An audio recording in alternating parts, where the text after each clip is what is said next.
time that I hit the floor, there was a knife in my chest. Huh? Yes, there was a knife in my chest. Where did all this come from? You wait, you were on the phone, right? You were on the phone calling your friend? Yes, correct. Okay, so he wasn't in your sight for a minute. No, he wasn't. And Okay. he literally was like, if I can't have you, nobody will have you. I will kill you Oh, before anybody else has you. oh my goodness. And Okay. after he How did did you that, make it out of there? well, I'm gonna after he did that, he proceeded to rip all my clothes off and wanted to. Well, I'm not gonna say he raped me because this, when you fight somebody and you stab somebody, sex is not the next step. So he raped me, and after that, he got up and he said, "I'm gonna go to the police station with you, because I don't want anybody to wake up my landlord." And he unlocked the door, and I ran out. Ran full speed, ran out, got in the car, with the car, never looked back. Now, to this very day, when I do talk about this particular incident, everybody says, well, why didn't you go to the police station? And I'm sure even listening to it, that would be the first thing in your mind. Why didn't you go to the police station? So Right. where I lived, he was a part of a fraternity where 99.9% of the police department was a part of. And they never believed in locking him up. He had told me about an incident that had happened where somebody tried to call the police on him, and when the police arrived, they dismissed everything, act like nothing never happened, and just basically swept it under the rug. So, to avoid the embarrassment that I would receive, I didn't go down that avenue because it would make sense. He was already free. They would already cover him up. They would already, dismiss whatever charges were there, tear up whatever paper was there. It would be as if it went unnoticed. Um, so I built up the strength to walk away from this relationship, but I still was afraid of him because of what he did. I had in my mind that at any given time, if he knew where I was, certain things might be able to happen again. His mindset was, if he couldn't have me, nobody could. So I'm thinking I'm not safe anywhere. If he knows I'm this place, he may show up. Um, so I stayed to myself for a long time, no relationships. I didn't even converse with other guys. I was really to myself. Then I ran into this guy, excuse me, that I went to school with, high school. And this was the first I've seen him since I graduated from high school. We had a conversation, we were laughing, and he said, hey, I work out in this area. When you have time and you're not doing anything, come hang out with me. So I was out there hanging out with him, having fun, dancing. My phone rings and it's my ex. And he was like, what are you doing? And I'm like, it doesn't matter. Like, it really isn't your business what I'm doing. We're not together. So my friend that I'm hanging out with walks behind me and say, hey, who are you talking to on the phone? When I tell you, when he heard that, and you with a man, and I'm going to kill you. I can't believe you're doing that. I'm coming to find you right now. I jumped in my car and sped home. I got home, took off my clothes, put on my pajamas as if I was in my bed the entire time. You ever, like, as if, your mom is about to catch you doing something, so you want to pretend like Yep. you were complete? That's what I did. And then I said, Wow. this man has too much control over me. I should not be this scared of anybody. I'm a person that's not as scared of anything. Like lizards, snakes, frogs, I'm afraid of. But people, I was never afraid of people. I was the most fearless little person because I'm 5'2". I'm about 200 pounds, maybe 190, 200 pounds, and I was fearless of people. Police didn't scare me. Nothing scared me. But this man scared the living daylights out of me. And that was the turn of events for me. At that point, I'm like, I can't do this. I need to get away. I need to reboot. I need to restart and then readdress this all over again. Um, I didn't move away right away. I just literally stayed away from, we lived in two different parts of town, and I stayed Mhm. away from the areas that he would frequent. And I started teaching. And as a teacher, so back again, as a teacher, I spent a lot of time because I taught high school students ages 14 through 19. Um, and I realized that while being a teacher, I encountered a lot of people like me, a lot of girls like me, a lot of boys that were like me. And I vowed to myself that I will never let them walk through the same steps that I went through. So, we would have class Monday through Friday, but on Fridays, I used as life skills day. I'd Thursday was the last day of actual curriculum work. Friday we would use to analyze what the week was like, but also Mhm. analyze the changes that we can make within ourselves to address over the weekend and restart the following week fresh. So that was something that I did every single week. And in doing that, I learned a lot. I learned that the fears that I had, they had. I learned that some of the things that I was going through, they were going through. And the Okay. one thing that was similar with majority of them is they had nobody that they can trust to communicate with. And if you are a teenager and you think you need to talk to somebody, there are some people out there that you can talk to. If you feel like you can't trust the people around you, I'm sure Miss Asia has a way for you to contact her where you can reach out and talk to her. Talk I to sure her. do.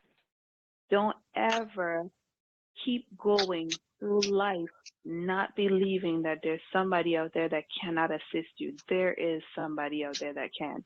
And if she can't help you, I'm sure she has the resources to get you the help that you need. Yes, we So do. make sure you always, always, always get help. Don't ever think you can take it on by yourself because you can't. And I'm speaking from experience. You can't conquer it by yourself. You're gonna always need help. Um, and that's what those kids taught me, that they needed help. They were afraid to ask, so I had to find ways to introduce it. And that's how I did it through the life skills class that we would have every Friday. Um, and I used to tell them, if you feel like something is bothering you, you don't want to say it in front of your friends, you have my number. You can text me from a random number just asking for advice. I'm not going to ask you who it is. I'll reply. If you want me to know who it is, then you tell me. So Right. yeah, I never pressure them to do anything. And the boys, I have a lot of the girls that still, if I go back to the Virgin Islands right now, they want to take me to lunch. They want to update me on everything that I missed out on the past couple of years. Oh, Yes, I have the boys that would reach out to me and just randomly just say thank you. And I'm like, thank you for what? They're just being there. You were there when nobody else was. So that was a very, very uplifting experience for me because although I never told them what I went through, although I never shared what I went through, I was there to prevent them from going through what I went through. did you feel like when you were helping them that you were like helping yourself too? Yes, yes. Because I was able mentally to backtrack the things that I went through, that I did, that I needed to change and fix them. And now you're never fixed. I, don't get me wrong, you are never fixed, but Right. you repair the patches. There are Right. memories that will never be able to be taken away from you, but those memories will also make you the person that you are. And I went years before I entered another relationship, to be exact, 5.5 years after the last Okay. one, after the second one to the last one. And the Okay. last one was the same thing. Again, we have to be friends first before anything else. And we were friends, or so I thought it was. But then I realized this last relationship made me understand representation. People have a Elaborate on that. tendency, What does that mean? People have a tendency of showing you who you want to see Mm. until they're comfortable, and then they show you who they really are. They So, put they mistakenly like let certain things out. They right. let things out. But we're so oblivious to the signs because we fell for the person that we wanted to see that when they actually surface, it's almost like a shock. Like, where did this thing come from? But then when you sit down and think about it, and you think over all the actions, you think over all the conversations, they have been showing you who they are. Did you give anybody, so after the first one, did you give the other ones, well, the second one was your friend, so he probably knew some of the things that you had gone through, Yeah. and so he knew essentially how to hurt you if he wanted to, and he knew what your vulnerabilities were. Um, but with the third one, did you give him any information that would let him know that you were a work in progress in a certain area? No. And I didn't because the last relationship that I was in, it was a new place. It was a place that nobody knew me. I didn't know anybody from there. And I literally wanted it to be just that, a fresh start. So I didn't want to tell him anything that happened in the past because people will use your past against you in ways that you least expect it. You know, they use it as a way to manipulate who you are. You may repair that person, but they would take those same damaged areas and use it against you. So I didn't do it. I didn't tell him, what I went through or anything like that. The most I told him was with the first relationship, I just said, he cheated. I didn't go into any detail about anything with it. Just he cheated. Mm-hmm. That was it. And I left it at that. But he started off to be the person that I thought was my forever. That's how good he was at what he did. He was Wow. really good because I thought he was going to be my forever. I just knew that I would be marrying this man. I knew that we would be buying a house together. I knew it. I mean, God Himself could not have told me it would be any different. That's how much I knew it. Um, but he was one person with me and another person when he wasn't with me. And because I'm not that female that searches your phone, stalk your Facebook page, constantly be running behind you on Instagram, I'm not the person that wants to be spending 24 hours with you. I'm not that person. Um, so I never saw everything. And he Okay. knew that. He knew, okay, I'm in a relationship with Azzure, and Azzure is a private person. Azzure likes her space. Azzure isn't going to be stalking me. So it was, I'm going to be this person when I'm with Azzure, and when I'm not with Azzure, I'm going to be who I really am. Right. And it went on like that for a long time. It really did because, again, I wasn't, it's just not in my nature to search your phone and stalk your pages and follow you all over. It's just, that's not who I am. And you shouldn't And have I to. just thought, no, it's unhealthy. It You drives you shouldn't crazy. have. Right. You shouldn't have to, but there should be a balance in there. So I'm the same way. And as a result, a lot of cheating has slid past me in future. I'm married. I hope I don't have a future relationship.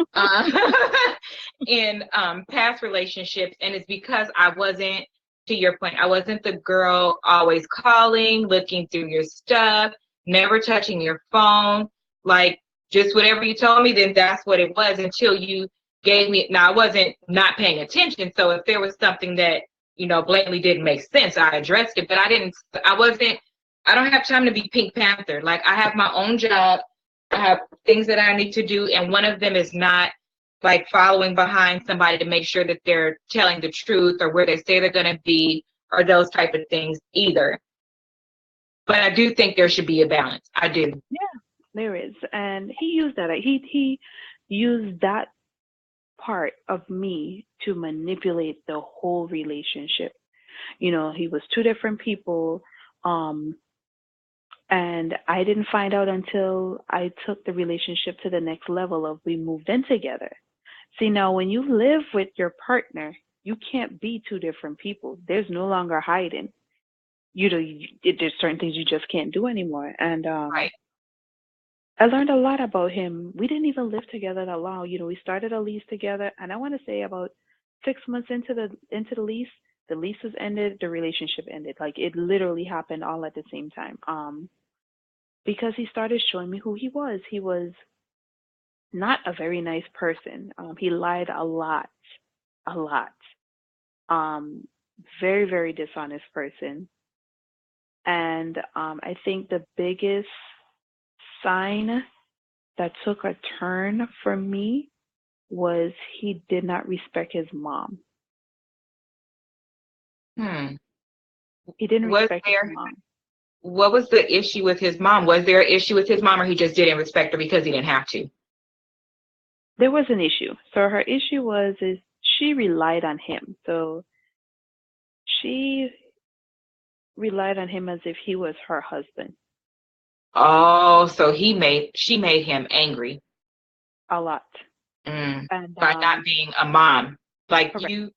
boys expect their parents to be parents just like we expect our parents to be parents. And so Hmm. if you throw your child into the situation of oh, you're the man of the house, my little man, all those things, I've always said I don't think that's a good idea because No, they're not a man. That's a kid, and they deserve to be a kid, not to be worrying about, how to help you pay bills and do these other things. And I think that that's a form of manipulation as well. You're manipulating your child into believing that so they can move, like start acting like that and do things around the house that you feel like you have a man. No, you still have a kid. That's still a kid, and they deserve to be treated like a kid. correct. And that was the problem. He had an issue with his mom, so he didn't respect her as his mother. He spoke to her crazy. Um, but then with him doing that, I said, how can I, and I told him, I said, how can I look at you and expect you to respect me when you don't respect her? Yes, Right. that's your mother. Yes, she gets on your nerve. Everybody has a mom that gets on their nerve, but she's still Right. your mom, and at that point, I felt the relationship starting to decline. Um, and then I had a friend that I used to talk to about our relationship, and she was one of those negative Nancy friends where she'd be like, well, you should just leave him, forget him. But I looked at it as a negative Nancy at that point where she was actually right. But the way you deliver a message Yeah. and the way the other person interprets it is two different things because she could have said it differently and I might have reacted at that point when she said it.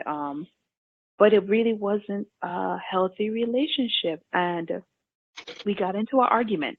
And this is where I should have taken the sign and ran with it, but I did. We got into an argument because I was going through an issue, a health issue. I had fibroids, and I was bleeding for a very long time. I want to say about 3 months. Unbeknownst to me, I didn't know why it was. I didn't know I had fibroids. After I went to the doctor about it, is when I realized I found out that I did. But I lost. I was bleeding for a long time. I lost a lot of my energy level wasn't the same. He wanted to go to the gym. He wanted to go to the gym, and I said, I'm too tired. And his response was, "You're always tired. That's why you're fat." Hold up, what? Oh my Did gosh. did you really just call me fat? Oh And I, my gosh. and I said, well, this is the same fat person that you've been dating for X amount of time. So, okay, if I'm too fat for Right. you, And fine. what gives you the right to say that? Like, how do you not care about what somebody's going through? And I don't have to go if I don't want to go. Get out of my face. Yeah, that's what I told him. I'm like, I'm not going. If you have a problem with that, that's on you. But I'm not going to the gym. I'm not doing it. So then, it was literally an argument. And I said, I'm no longer comfortable being around you. So I was trying to go downstairs. We were in a town. We were in a townhouse. Okay. Um, we were upstairs in a bedroom, and I told him I just wanted to go downstairs. Separate ourselves, because again, relationships have issues. You just work them out. So I just at that time I felt like both of us were heated, and we just needed time to separate. And he took Right. me by my shirt, like he snatched me by my shirt and was like, "You don't walk away from me when I'm talking to you." And I said to him, "If you put your hands on me one more time, it's going to be the last time you're ever able to use your hands." And I felt proud of myself because one, I'm defending myself. I'm not asking Yes. for anybody to help me. I'm defending me. But Right. that's when I should have left the relationship, and I didn't. I stayed. Oh, I stayed. okay. That's when I should have left because he showed me who he was, Right. Right. and I didn't walk It's away. crazy.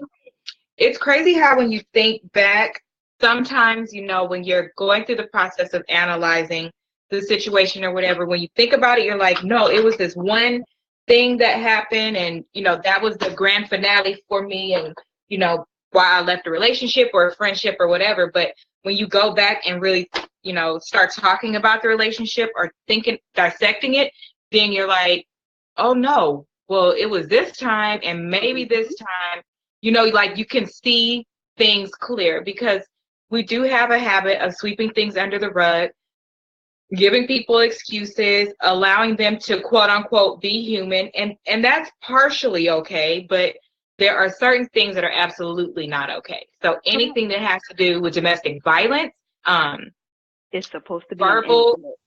or hands, exactly.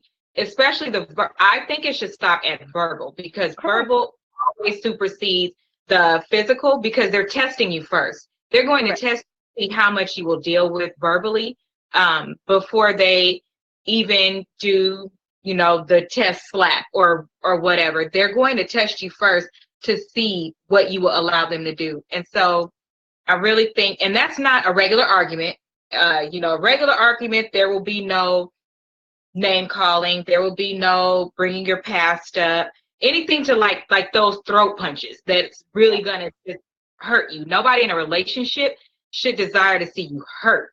So they shouldn't bring up those type of things. And when they do, and you're able to see how low they will go, that's not their lowest. That's their No. starting point. Exactly. Mhm. Exactly. And that incident should have been the warning that I needed, the flag that was thrown up for me to walk away. And instead I stayed. And I remember it like it was yesterday. Will you count it to that, or when you think back, do you remember? No, I did pay attention. I just didn't leave because what? No, for me it was I should have left and I didn't. The Oh. sign, you know what? You're right. I did pay attention. Now that I'm thinking about it, I did pay attention. The Hmm. reason I didn't leave is because he had a daughter. He had a daughter, And and when I started talking to him, his daughter's mom was pregnant with her. When we started our relationship, she was 3 months old, and I grew very attached to her. And he had no clue what he was doing. It was his first time as a father. His mom did not give him good direction at all. So I felt like being with him helped her because then she wasn't neglected. She wasn't everything that's supposed to happen to her happened because she was being taken care of when she's not in the care of her mom. And I felt like I just felt like she was my own. Of course, she's not, but I felt like she was, and that but of was course you did. You were there from the the beginning. time that she was born. No, that's completely normal. My husband has children as well, and so um, there are barriers. A whole nother conversation, but I do feel connected to them as well. And when you look on my Divine Purpose page or my Queen TT page, or you hear me talking about kids, I'm generally talking about my niece and nephew that live here. And I have been Mhm. in their lives since they have been born. Um, my niece thought I was her mom until she was 5. Like, she really, because I was in the room when she was born, she took that. when we told her that, and from there she just thought I was her mom. Like I had her, I guess, and my sister was, I don't know. So, I can understand that you don't have to have a kid for you to feel like the kid is yours. That's asinine. Otherwise people would not adopt kids and fall in love with them, or you get married into it. So that doesn't have anything to do with it. You love that baby. I get it. And I his love you're her. probably like, I gotta stay so he will, not be mad. You don't know, different things go through your head. Yeah, and I stayed. I stayed, and the relationship literally just declined at that point. And I'll never forget it. It was January 5th, 2016. I changed the locks on the apartment door, but it wasn't for him. It was for his mom because she was living in the house with us. She didn't respect me. She didn't respect my things. She didn't respect the home that we were trying to build. And Wow. I told him that I needed to converse with him because we were already on rocky roads. Then your mom is in the midst of it, and trying to have a conversation with your boyfriend about the issues that you're having with his mom was going to be a rough one. So I Yes. tried contacting him. He wouldn't answer his phone. He wouldn't return my phone calls. I changed the locks. I tried contacting him again, sending him messages to let him know that I needed to talk to him. But not only that, that I had the key to give him because I changed the lock. And he never returned the calls or anything. And that was the 5th. The 6th, he came home and basically practically almost broke in the door of the apartment we were staying in. And I opened the door. I'm like, what are you doing? Why are you trying to break the door down? Well, why doesn't my key work? I said, well, had you called me, you would have known that I changed the lock, but you didn't Right. do that. I've been trying to reach you for 24 hours. And even at the point that you didn't get any of my messages, you went 24 hours without speaking to somebody that you speak to every single day. That in itself Right. should be a red flag. Like you should say, okay, I haven't spoken to her. Let me call her just to see if she's okay. Um, Right. and we got into an argument. And that argument, it brought back the memories from the night when he snatched my shirt, but it also brought back the memories from my past relationship where the argument started and the next thing I know I have a knife in my chest. So it brought Right. back horrible memories for me. And I pushed him really hard and we got into a fight. The police, he called the police, but he ended up being arrested because even though I started it, he was more aggressive than I was. So he ended up going to jail and he was there, I want to say, for about 2 nights. When he was released on bail, he was instructed not to come near or by me. If he needed anything out of the home, since we stayed together, he would have to come with a police officer, get his things, and then leave. Right. He decided he wasn't going to follow the rules. He decided that, he felt we loved each other and we should not allow the law to control anything. And I told him, I can't see you the same anymore. Like, if you've escalated to this point, the next time I might not be alive to tell the story. Like, I can't keep letting things happen. I can't do that. He Right. tried and he tried, and then he started to manipulate me. He tried to use the emotions to manipulate me. So this is a funny thing about this relationship. It has one person that is so bad he's so toxic that he only thinks of himself. And I never realized how selfish he was until he um he asked me. First he said, well, I'm trying to get my job back because he worked for the state. And he said, my manager would like for you to write a letter stating that this fight that we had was just a misunderstanding.